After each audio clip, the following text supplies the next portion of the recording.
मेरे प्यारे बच्चों, आपका स्वागत है मेरे YouTube channel Cam Mind coaching institution में। लगातार हम आपके संपर्क में बने हुए हैं और पिछले सीरीज के क्रम में इम्पॉर्टेंट रिएक्शंस के बारे में जो चर्चा कर रहे थे उसको आगे बढ़ाते हैं। पिछले वीडियो में हमने 6 इम्पॉर्टेंट रिएक्शंस के बारे में चर्चा की थी जो लगातार पेपर में आती चली आ रही हैं, और उसी क्रम को आगे बढ़ाते हुए हम ये देखते हैं कि आने वाली जो रिएक्शंस हैं ये भी लगातार पेपर में आ रही हैं और किसी न किसी प्रारूप में, चाहे वो टिप्पणी के रूप में हो, चाहे क्या होता है जब के रूप में हो, या किसी अन्य तरीके से वो आपके सामने पेपर में पूछी जाने वाली हैं। इन अभिक्रियाओं को अच्छे से तैयार कीजिए और ज़्यादा समय आपका नहीं लेते हैं और हम आगे बढ़ते हैं। लेकिन उससे पहले आप मेरे चैनल को लाइक कीजिए, सब्सक्राइब कीजिए और अपने दोस्तों के बीच में इसको शेयर कीजिए, जिससे उनका और आपका ज़्यादा से ज़्यादा फायदा हो चुके। सबसे पहले हम जिस केमिकल रिएक्शंस को पढ़ने जा रहे हैं वो केमिकल रिएक्शन है हैलोफॉर्म। हैलोफॉर्म अपक्रिया हमारे कोर्स में halo alkane hello arene chapter के अंतर्गत पढ़ी जाती है, जिसमें हम क्लोरोफॉर्म का फॉर्मेशन पढ़ते हैं। लेकिन अगर ऐतिहासिक रूप से देखी जाए तो इस अभिक्रिया को एल्डोफ लेनिन ने 1870 में किया था, और इस अभिक्रिया में जो मेन प्रोडक्ट का फॉर्मेशन हुआ था वो आयोडोफॉर्म था, क्योंकि उन्होंने आयोडीन और सोडियम हाइड्रोक्साइड की अभिक्रिया एल्कोहल से कराई थी। लेकिन आयोडोफॉर्म हमारे कोर्स में नहीं है, हमारे कोर्स में क्लोरोफॉर्म है, तो इसलिए हम इसको क्लोरोफॉर्म इसके द्वारा बनाते हैं। तो इसमें क्लोरोफॉर्म, ब्रोमोफॉर्म और आयोडोफॉर्म तीनों प्रकार के ट्राई हेलो एल्केन्स का फॉर्मेशन किया जा सकता है। इस अभिक्रिया को लेबिन हैलोफॉर्म अभिक्रिया भी कहते हैं। अगर आपके सामने लेबिन हैलोफॉर्म अभिक्रिया पूछी जाए तो उसका भी यही उत्तर होगा जो हम पढ़ाने जा रहे हैं। तो उसमें क्या होता है कि जब एथिल अल्कोहल की अभिक्रिया क्लोरीन से सोडियम हाइड्रोक्साइड के साथ जब कराई जाती है तो क्लोरोफॉर्म का फॉर्मेशन होता है। रिएक्शन है C2H5OH plus 4Cl2 plus 6NaOH arrow CHCl3 plus 5NaCl plus HCOONA plus 5H2O। बहुत आसान अभिक्रिया है, इसको अगर आप एक बार और दोहराएंगे C2H5OH plus 4Cl2 plus 6NaOH arrow CHCl3 plus 5NaCl plus HCOONA plus 5H2O, तो आसानी से आपको याद हो जाएगी C2H5OH plus 4Cl2 plus 6NaOH arrow CHCl3 plus 5NaCl plus HCOONA plus 5H2O। C2H5OH ethyl alcohol है, Cl2 को आप जानते हैं क्लोरीन है, NaOH सोडियम हाइड्रोक्साइड क्षार है। उत्पाद के रूप में CHCl3 क्लोरोफॉर्म का फॉर्मेशन होता है तथा NaCl sodium chloride, HCOONA sodium format और 5H2O वाटर का निर्माण हो जाता है। तो अगली रिएक्शन की ओर बढ़ते हैं। अगली रिएक्शन है हमारी राइमर टीमन अभिक्रिया। एल्कोहल चैप्टर से इसका बिलोंगलेशन है, लेकिन क्लोरोफॉर्म इसमें भी है, तो इसलिए ये दोनों चैप्टर से रिलेट करती है। तो इसमें क्या होता है कि 1845 में के राइमर और एफ स्टीमन ने इस अभिक्रिया को दिया था, इसलिए दोनों को मिलाकर राइमर टीमन अभिक्रिया कहते हैं। इसमें क्या होता है कि फिनाल की अभिक्रिया क्लोरोफॉर्म से सोडियम हाइड्रोक्साइड के प्रेजेंस में अगर कराई जाती है तो आर्थो हाइड्रोक्सी बेंजेल्डिहाइड बनता है। जैसे पिछले उसमें बना था सैलिसिलिक अम्ल, बना था आर्थो हाइड्रोक्सी बेंजोइक अम्ल, यहाँ पर बन रहा है आर्थो हाइड्रोक्सी बेंजेल्डिहाइड, इसीलिए इसको सैलिसिल्डिहाइड भी कहा जाता है। तो अभिक्रिया है C6H5OH plus CHCl3 plus 3NaOH arrow बन जाएगा C6H4OHCHO plus 3NaCl plus 2H2O। एक बार आप फिर से देखिए, C6H5OH plus CHCl3 plus 3NaOH arrow C6H4OHCHO plus 3NaCl plus 2H2O। तो इस तरीके से आपकी राइमर टीमन अभिक्रिया हो गई, लगातार पेपर में पूछी जा रही है। कोई ऐसा साल नहीं गया जिसमें राइमर टीमन अभिक्रिया पूछी न गई हो, चाहे इस तरीके से पूछी गई हो कि क्या होता है जबकि क्षारीय माध्यम में क्लोरोफॉर्म की अभिक्रिया फिनाल से कराते हैं, तो निश्चित रूप से उसमें आर्थो हाइड्रोक्सी बेंजेल्डिहाइड का फॉर्मेशन होता है। आगे हम बढ़ते हैं अगली अभिक्रिया के लिए, स्मिथ अभिक्रिया। स्मिथ अभिक्रिया बहुत इंपॉर्टेंट अभिक्रिया है, इसमें कार्बोनिल समूह पर होने वाली अभिक्रिया है, जिसमें कार्बोनिल समूह पर हाइड्रोजोइक अम्ल की अभिक्रिया कराई जाती है तो प्राथमिक एमीन्स का निर्माण होता है। अब अगर इसको ऐतिहासिक रूप से देखा जाए तो रोनाल्ड डी स्मिथ ने कार्बोनिल समूह पर एक विशिष्ट प्रकार की सब्स्टिट्यूशन रिएक्शन की खोज की थी, जिसे स्मिथ अपक्रिया कहते हैं। इसमें क्या होता है कि जब एसिटिक अम्ल की अपक्रिया हाइड्रोजोइक अम्ल से सांद्र सल्फ्यूरिक अम्ल की उपस्थिति में कराई जाती है तो मेथिलेमीन का फॉर्मेशन होता है। याद रखने वाली बात है कि एसिटिक अम्ल जब अपक्रिया करता है हाइड्रोजोइक अम्ल से सांद्र सल्फ्यूरिक अम्ल की उपस्थिति में तो मेथिलेमीन का फॉर्मेशन होता है। अपक्रिया है CH3COOH प्लस N3H एरो बन जाएगा CH3NH2 plus CO2 plus N2। Arrow के ऊपर कंसंट्रेट H2SO4 का इस्तेमाल किया जाता है। सांद्र सल्फ्यूरिक अम्ल को अपक्रिया में उत्प्रेरक की भांति लिया जाता है। तो CH3COOH प्लस N3H एरो के ऊपर कंसंट्रेट H2SO4 बन जाएगा CH3NH2 plus CO2 plus N2 और CO2 दोनों निकल जाएंगे तो मेन उत्पाद के रूप में मेथिलेमीन बनेगा। इसमें तीनों जो बनने वाले उत्पाद हैं वो गैसीयस अवस्था में होते हैं। गैसीय अवस्था मेथिलेमीन भी गैस होता है, कार्बन डाइऑक्साइड भी गैस होता है और नाइट्रोजन भी गैस अवस्था में पाया जाता है। तो एक बार फिर से अपक्रिया को दोहराते हैं। CH3COOH प्लस N3H एरो के ऊपर कंसंट्रेट H2SO4 बन जाएगा CH3NH2 plus CO2 plus N2।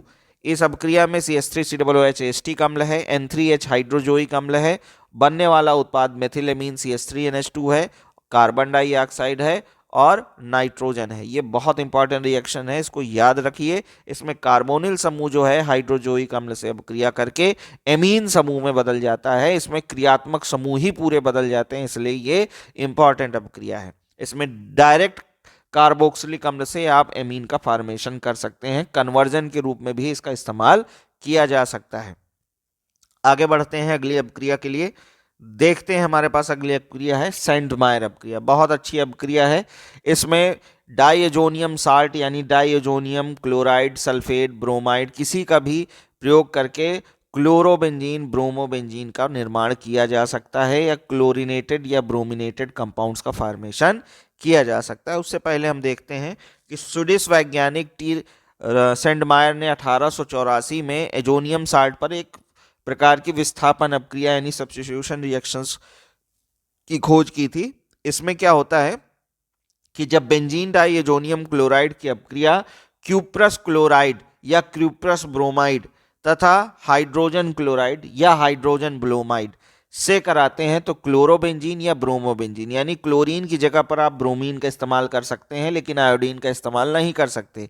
Cuprous chloride लिया जा सकता है या क्यूप्रस ब्रोमाइड लिया जा सकता है तथा हाइड्रोजन क्लोराइड तथा हाइड्रोजन ब्रोमाइड दोनों लिए जा सकते हैं। अगर आप क्लोराइड लेते हैं तो क्लोराइड होगा, ब्रोमाइड लेते हैं तो ब्रोमाइड होगा। इसमें क्लोरोबेंजीन या ब्रोमोबेंजीन के उत्पाद का निर्माण संभव होता है। तो जैसे अपक्रिया है C6H5N2Cl बेंजीन डाइएजोनियम क्लोराइड है यहाँ पर और HCl ले रहे हैं। Cl के ऊपर देखिए हमने स्टार बना के रखा है, वो ये बताता है कि जो बनने वाला उत्पाद है उसमें क्लोरीन कहाँ से आता है। क्लोरीन डाइएजोनियम क्लोराइड का क्लोरीन बाहर मुक्त हो जाता है जबकि हाइड्रोक्लोरिक अम्ल का क्लोरीन उस बेंजीन चक्र के साथ जुड़कर C6H5Cl का निर्माण करता है। तो यहाँ गौर से देखने वाली अपक्रिया है, जरा एक मिनट गौर से देखिए कि C6H5N2Cl प्लस HCl एरो के ऊपर Cu2Cl2 यानी क्यूप्रस क्लोराइड का इस्तेमाल करेंगे तो बन जाएगा C6H5Cl plus N2 plus HCl। फिर एक बार दोहराइए मेरे साथ सभी लोग, C6H5N2Cl plus HCl arrow Cu2Cl2 बन जाएगा C6H5Cl plus N2 plus HCl। एक बार फिर से C6H5N2Cl plus HCl arrow Cu2Cl2 बन जाएगा C6H5Cl क्लोरोबेंजीन, N2 नाइट्रोजन और HCl हाइड्रोक्लोरिक अम्ल। हाइड्रोक्लोरिक अम्ल में जो Cl आया है वो डाइएजोनियम क्लोराइड का है और क्लोरोबेंजीन में जो Cl है वो हाइड्रोक्लोरिक अम्ल का है। इंटर कन्वर्जन हुआ है, यहाँ विस्थापन अपक्रिया है। आगे बढ़ते हैं तो देखते हैं कि हमारे पास एक और महत्वपूर्ण अपक्रिया है विटिंग अपक्रिया। इसमें जो कार्बोनिल कंपाउंड्स हैं, कार्बोनिल कंपाउंड चाहे वो एल्डिहाइड के पास हो चाहे कीटोन के पास हो, अगर उसकी अपक्रिया विटिंग अभिकर्मक से कराते हैं तो हमारे पास असंतृप्त हाइड्रोकार्बन्स यानी ओलिफिन्स का निर्माण होता है। ओलिफिन्स यानी एल्कीन्स का निर्माण होता है। तो देखते हैं कि इसका ऐतिहासिक महत्व क्या है। जॉर्ज विटिंग ने विटिंग अभिकर्मक की सहायता से एल्डिहाइड और कीटोन्स को ओलिफिन्स यानी एल्कीन्स में कन्वर्ट किया था। तो कैसे कन्वर्जन किया? उन्होंने एस्टेल्डिहाइड की अपक्रिया मेथिल मेथिलीन ट्राइफेनिल फास्फोरेन के साथ कराई। मेथिलीन ट्राइफेनिल फास्फोरेन को ही विटिंग अभिकर्मक कहते हैं। गौर से लिखने वाली बात है। जो भी मैंने अभी तक पढ़ाया है बेटा, इसकी स्क्रीनशॉट जरूर ले लीजिएगा। किसी भी प्रकार से इसको जरूर आप अपनी कॉपी में अपने अच्छे से नोट्स बना लीजिए, क्योंकि ये अभिक्रियाएं लगातार पेपर में पूछी जाती हैं। इसमें कोई दो राय नहीं कि पेपर में आना इनका तय है। तो एस्टल्डिहाइड की अभिक्रिया जब मेथिलीन ट्राइफेनाइल फास्फोरेन से कराते हैं, मेथिलीन ट्राइफेनाइल फास्फोरेन के साथ कराई जाती है, यानी विटिंग अभिकर्मक के साथ कराई जाती है, तो असंतृप्त हाइड्रोकार्बन प्रोपीन का निर्माण होता है। प्रोपीन यानी olefins. Olefins double bond compound होते हैं, जिनमें द्वितीयक बंध पाए जाते हैं। एक सिग्मा एक पाई बंध कार्बन कार्बन के बीच में होता है, डबल बॉन्ड पाया जाता है, उनको ही ओलिफिन्स कहा जाता है। तो यहाँ एस्टल्डिहाइड की जब अभिक्रिया मेथिलीन ट्राइफेनाइल फास्फोरेन से कराते हैं तो प्रोपीन का निर्माण होता है।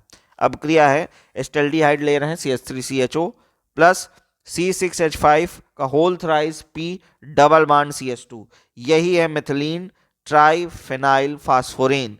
इसमें जब अभिक्रिया कराई जाती है तो उत्पाद के रूप में CH3CH डबल बॉन्ड CH2 यानी प्रोपीन का फॉर्मेशन हो जाता है, और जहां पर CH2 था वहां पर ऑक्सीजन आ जाता है, यानी C6H5 का whole thrice P double bond O। तो इस प्रकार ओलिफिन्स यानी अनसैचुरेटेड हाइड्रोकार्बन्स का निर्माण हो जाता है। स्क्रीनशॉट लेते रहिएगा, पीछे वाली अभिक्रियाओं को भी अपने नोट्स में लिख लीजिए, और इससे पहले जो वीडियो बनाया है उसको भी लिख लीजिए। इस तरीके से हम आगे बढ़ते हैं। हाँ, तो देखते हैं कि हमारे पास अगली अभिक्रिया है हेल्वहोल्ट्ज़-ज़ेलेस्की अभिक्रिया। इस अभिक्रिया में अल्फा हाइड्रोजन युक्त कार्बोक्सिलिक अम्ल की अभिक्रिया कराई जाती है। उसका क्लोरीनेशन या ब्रोमिनेशन कराया जा सकता है। तो इसमें देखते हैं कि इसमें अल्फा हाइड्रोजन युक्त कार्बोक्सिलिक अम्ल का क्लोरीनेशन या ब्रोमिनेशन कराते हैं तो सब्स्टिट्यूशन रिएक्शन होती है, और सब्स्टिट्यूशन रिएक्शन में फाइनल प्रोडक्ट जो बनता है वो मोनोक्लोरो या मोनोब्रोमो कार्बोक्सिलिक अम्ल होता है। और अगर फिर से यही अभिक्रिया कराई जाती है तो डाइक्लोरो कार्बोक्सिलिक अम्ल का फॉर्मेशन यानी निर्माण हो सकता है। तो इसमें क्या होता है कि जब एस्टिक अम्ल की अभिक्रिया क्लोरीन से लाल फास्फोरस की उपस्थिति में कराते हैं तो मोनोक्लोरो एस्टिक अम्ल बनता है। अगर ये अभिक्रिया फिर से कराई जाए तो डाइक्लोरो एस्टिक अम्ल बनेगा। और कार्बोक्सिलिक अम्ल में अगर अल्फा कार्बन 3 है तो फिर से भी अभिक्रिया हो सकती है और ट्राइक्लोरो एस्टिक अम्ल का निर्माण हो सकता है। लेकिन अगर 2 ही अल्फा हाइड्रोजन है तो मेन प्रोडक्ट डाइक्लोरो या डाइब्रोमो कार्बोक्सिलिक अम्ल का निर्माण होता है। तो यहाँ एस्टिक अम्ल की बात करते हैं तो CH3COOH, क्योंकि एस्टिक अम्ल में 3 अल्फा हाइड्रोजन है, इसीलिए CH3COOH प्लस Cl2 एरो के ऊपर लाल फास्फोरस बन जाता है ClCH2COOH प्लस HCl, एक हाइड्रोजन निकल जाता है। और दोबारा फिर हम लेते हैं ClCH2COOH को, इसकी क्लोरीन से अभिक्रिया कराते हैं लाल फास्फोरस की उपस्थिति में तो बन जाता है Cl2CHCOOH प्लस HCl। अभी एक HCl अभी H हाइड्रोजन बाकी है, तो अगर हम फिर से अभिक्रिया कराएं तो हमारा जो उत्पाद बनेगा वो होगा ClCl3 CCl3COOH HCl। ठीक है ना। तो यहां बन जाएगा CCl3COOH प्लस HCl, एक और हाइड्रोजन निकल जाएगा। तो इस तरीके से हमारी केमिकल रिएक्शंस हैं। आगे बढ़ते हैं। तो अभी तक हमने सारी अभिक्रियाएं, जो 6 अभिक्रिया पीछे थी और 6 अभिक्रियाएं आज के वीडियो में, टोटल हमने 12 रिएक्शंस को, जो इंपॉर्टेंट रिएक्शन है लगातार पेपर में पूछी जा रही हैं, इनको हमने पढ़ा है और इनको अपने नोट्स में लिख लीजिए, अपने पास बना लीजिए। ये ऐसी अभिक्रियाएं हैं जो निसंदेह पेपर में आने वाली हैं, इनमें किसी भी प्रकार का कोई डाउट नहीं है। हम आपका ज़्यादा समय नहीं लेंगे क्योंकि पढ़ाई के लिए बहुत कम समय बचा है। तेजी से हम आपके वीडियो डालते रहेंगे जिसमें आपका अधिक से अधिक फायदा हो सके। जो इम्पोर्टेंट हैं वो आपको एकदम तैयार होने चाहिए।